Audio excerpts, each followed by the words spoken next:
Oildala ajoyib yeyishli gambak churik bo'lgan ma'nodagi o'xshagan pechenlarni o'z qo'linglar bilan tayyorlab paytida dasturxonlaringlardan o't chiqaraytinglar ay go'zallar. Filmni oxirigacha ko'zinglar cho'qim qila olasizlar. Uyda tayyorlaydigan o'lchamin deb bir tal tuxumning ustiga bir qoshiq shakarni selib tashki aralashtirayotgandan keyin ustiga bir cho'mich suv may qo'yamiz. Ishlatganim ta'mi tabiiy bug'doy puroq yeyishlik ham sing'ishlik alnorining 5 dan xoli tugman uni 250 gram unga muvofiq suvda yarim qoshiq ko'ptirgich selib baya chelib olgan mayni qo'yib suv qo'ymaylar mush holatda xamir qilib olamiz. Xamirni uzoqroq pishiramiz.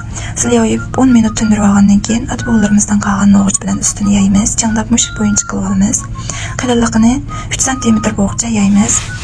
Andan ustini qalab bilan besayotgandan keyin kesib olamiz. Oilda tayyorlashga mos keladigan taomlarni har kuni yanglab turman. Meni qo'shib olib yurak gullarni yo'llab, menga yordam qilsanglar tuanchilik bilan so'rayman tuqqanlar. Ustiga tuxum serqini surkab gunjitlarni sepib kirim qilib olsak, anarning tanisdekli qizarib pishadi.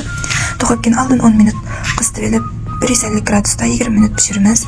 Mana qaranglar, intayin churik bak yeyishlik. Shuncha o'xshab do'stlarni uyda cho'qim qo'l selib tayyorlab yiqinglar.